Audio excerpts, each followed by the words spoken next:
doing for me? This is Mickey Loomis here, GM of the Saints. How you doing? Good, how are you, man? Good, been waiting on you. Yeah, we have. It's been a long wait, man. No, for sure. We're going to take you with our next feud right here, man. Yeah, yes, sir. Let's be legendary. Yeah, but you're going to have to wait a little bit longer, man. Okay. Sorry about that. What does that mean? What? What'd he say? I don't know.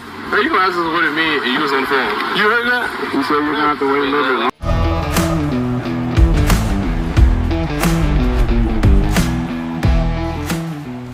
What does humbling mean?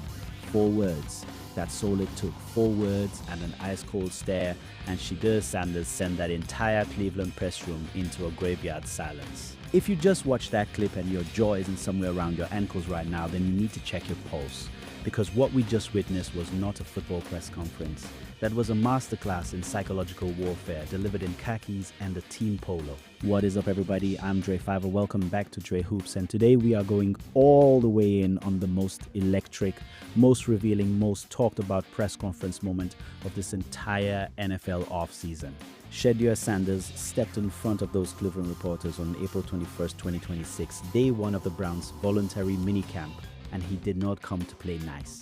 He came to set the record straight, correct the narrative, challenge the energy in that room, and drop a philosophical bomb that the media is still trying to defuse. Strap in, because this one is going to take a while. Let me take you back to the beginning of this press conference, because people are so focused on the humbling moment that they're sleeping on what happened before it, and what happened before it was honestly just as audacious.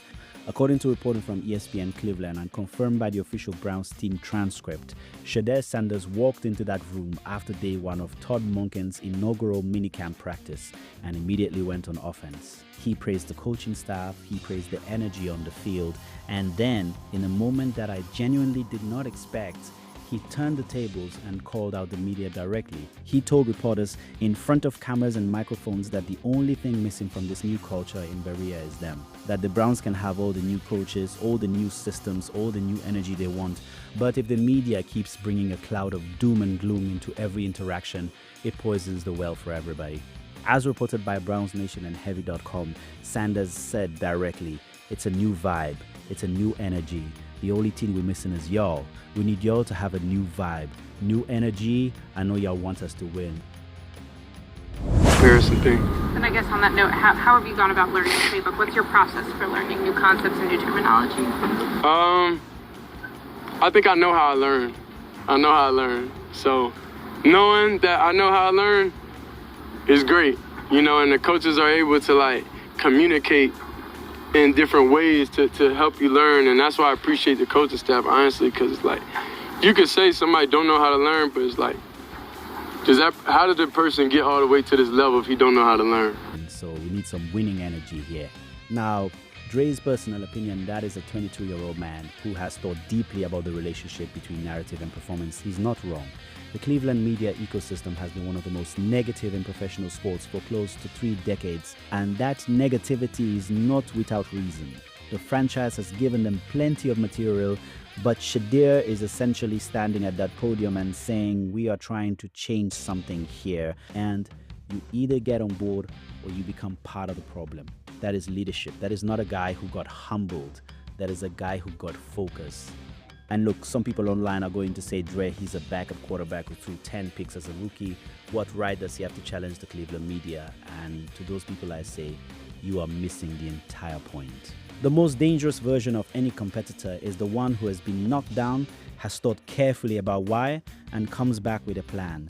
That is exactly what we are watching unfold with Shedeur Sanders in the spring of 2026.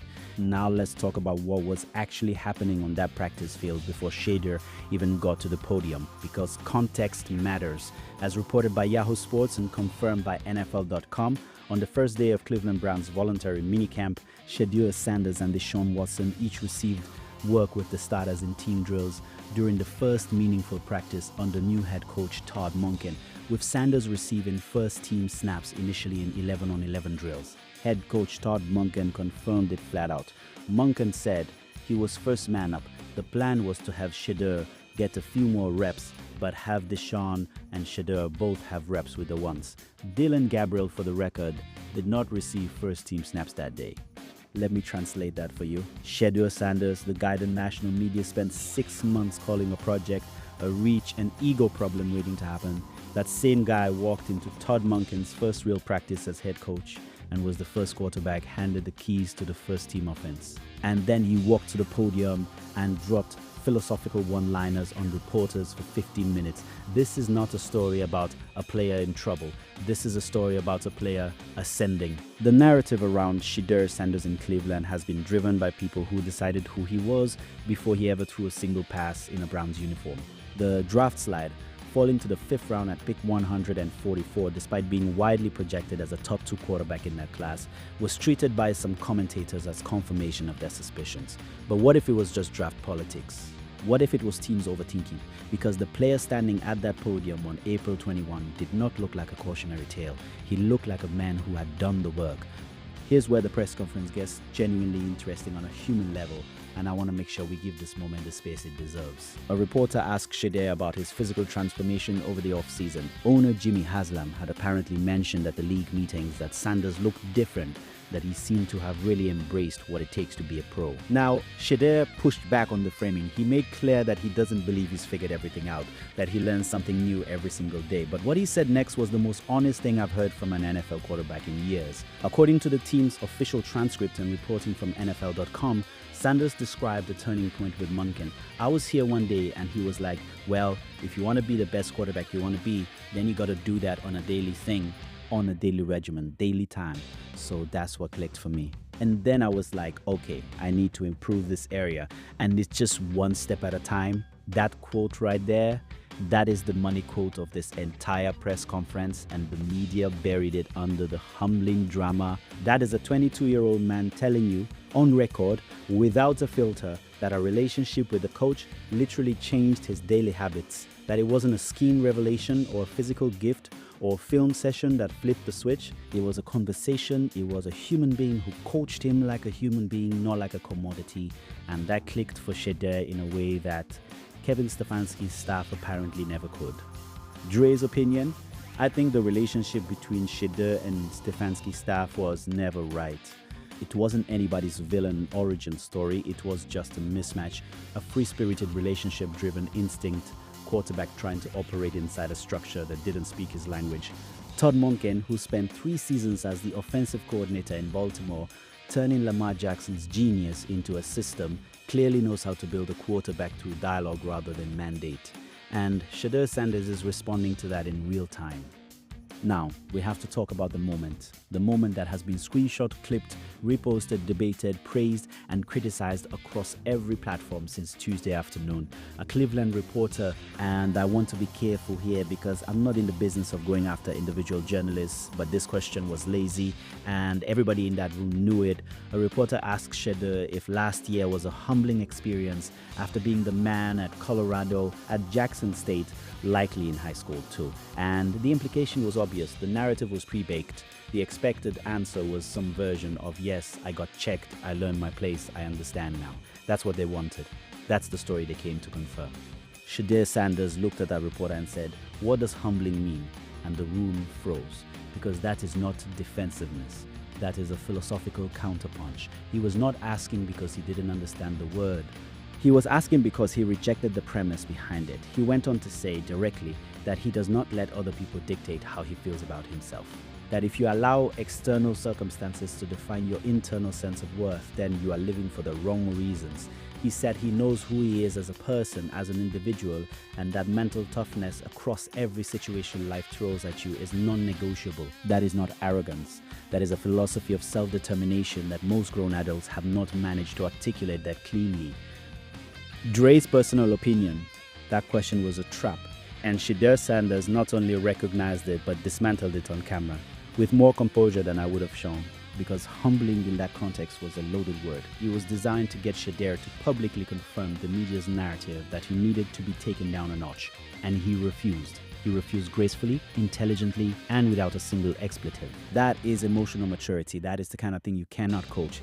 And just in case you thought the press conference was winding down emotionally after the humbling exchange, Shedeur Sanders closed that chapter by looking directly at the cameras and delivering a line that I promise you will end up on a motivational poster someday. As confirmed by multiple outlets, including ESPN and a write-up from Smurfit's speech, Sanders said, "I'm just happy, I'm thankful, I'm blessed. I was in a position to where I can handle everything that comes my way, so now I feel bulletproof." Bulletproof. Not invincible, not unbeatable, bulletproof, which implies that the shots were fired and they bounced off. That's not a man who hasn't been through anything. That's a man who has been through the specific, documented, nationally televised experience of being overlooked, undervalued, publicly criticized by former NFL coaches on national morning shows, and told by draft analysts that something was wrong with him, and has processed all of that and come out the other side saying, "None of it touched me. I'm still here. I'm still first man up." Now, let's be real for a second, because I keep it honest on this channel. Shedeur Sanders threw 10 interceptions as a rookie with a completion rate under 57%. He's competing against Deshaun Watson, who for all his off-field history remains a 3-time Pro Bowl quarterback when healthy, and Dillon Gabriel, who earned his shot by outperforming Shedeur when given the opportunity last season. According to Newsweek, the starting job decision still appears to be a ways off for Monken, who noted that each of the 3 quarterbacks has been in command of the offense during early reps. But here's what I'll tell you. Sanders' NFL journey started with a shocking fall in the 2025 NFL Draft. Once labeled a top quarterback prospect, the former Colorado passer wasn't drafted until the 5th round, 144th overall. He watched his name get called in a round that quarterbacks with his pedigree simply don't get called in. He sat through that, he processed it, and then he showed up in Cleveland and kept working.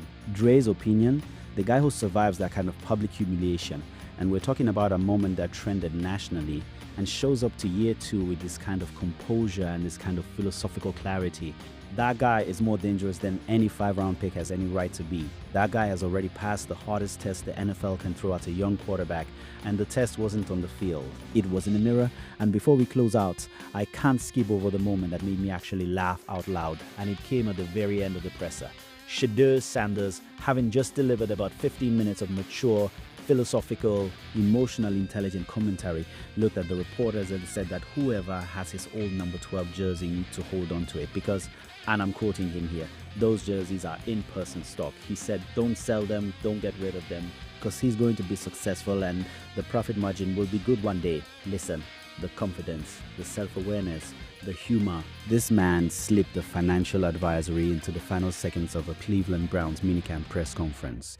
Deion Sanders' son, ladies and gentlemen, the apple did not fall far.